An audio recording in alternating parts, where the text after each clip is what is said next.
प्रिय साथियों नमस्कार। श्री विभूजी महाराज जी के सत्संग मानव धर्म आश्रम पुणे महाराष्ट्र में।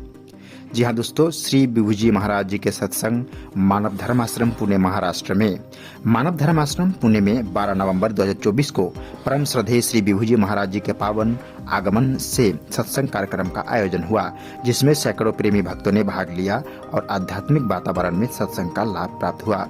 बड़े भाग्य पाए सत्संगा बिनहि प्रयास होत भवभंगा। अपने सत्संग प्रवचन में श्री विभूजी महाराज जी ने ज्ञान और वैराग्य के महत्व को रेखांकित किया। उन्होंने स्पष्ट किया कि वैराग्य का अर्थ जिम्मेदारियों से भागना नहीं है। सच्चा वैराग्य यह है कि हम अपने जीवन के सभी कर्मों को निस्वार्थ भाव से करते हुए उनके फल से निर्विन्न रहे। उन्होंने कहा कि यह निस्वार्थ सेवा और आत्म उन्नति का मार्ग है, जिससे व्यक्ति कर्म के बंधन से मुक्त होकर समर्पण भाव से आगे बढ़ सकता है।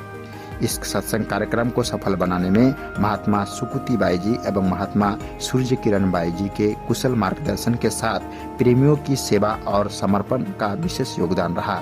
कार्यक्रम में पुणे शाखा के कार्यकर्ता, मानव सेवा दल, युद्ध विंग और बड़ी संख्या में प्रेमी भक्तों की सहभागिता रही।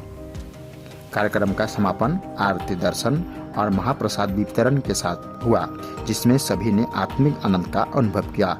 इस कार्यक्रम के समापन पर भविष्य में भी ऐसे ही सेवा कार्यों के संकल्प के साथ सभी प्रेमी भक्तों ने सामूहिक रूप से प्रार्थना की।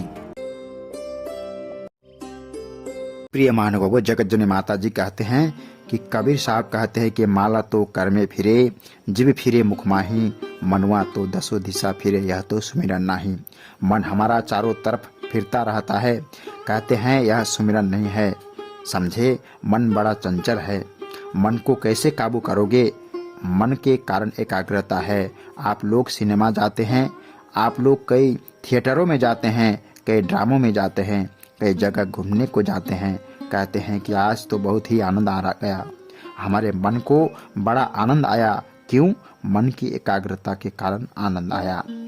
तो ज्ञानी लोग भी मन को एकाग्र करने का रास्ता अपने अंदर बताते हैं, बाहर नहीं। तेरे अंदर चेतन देव अंदर ज्योत प्यारे दी। तुम्हारे सबके अंदर उस भगवान का नूर, भगवान की ज्योति स्वयं जलती है, पर आप लोग उसे ज्ञान नहीं जान पाते, क्योंकि उसे अपने आप नहीं जाना जा सकता। तुलसीदास जी कहते हैं, बारी मथे घृत होए बरु, सिकता ते बरु तेल, बिनु हरि भजन न भव तरिए, यह सिद्धांत अपेल। कहते हैं कि बालू के पिरने से तेल निकल सकता है, यह भगवान की सृष्टि में हो सकता है। असंभव बात भी संभव हो सकती है। तेल निकल सकता है, पानी के मथने से घी निकल सकता है, यह हो सकता है। पर तुम कहो कि बिना हरि का भजन किए अथवा बिना आत्मज्ञान के हम भवसागर से तर जाएंगे, कहा यह कदाचित नहीं हो सकता।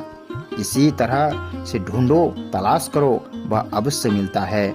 अगर नहीं मिलता है तो सारे शास्त्र गलत हो जाएंगे। भगवान श्री कृष्ण कहते हैं कि हे अर्जुन, मैं हर समय में आता हूँ, मैं कब नहीं था, मैं हर समय में था। अगर वह जर्रे जर्रे में ना होते तो पांडव और कौरव को भारी सभा के बीच में द्रौपदी की साड़ी को बढ़ाने वाला कैसे प्रकट हो गया? प्रहलाद के पिता लोहे का खंभा लाल गर्म करवा बना करके उस पर उसे बांधता चाहता था। जब मेरे तेरे भगवान को देखूंगा तो तेरी कैसे रक्षा करता है? पर भगवान चिट्ठी के में उसी लाल खंबे में प्रवेश करते हैं तो देखो, वह बालक कहता है कि भगवान मेरी रक्षा करो, और खंबा फाड़ कर जाता है और फट के नरसिंह भगवान प्रकट हो जाते हैं।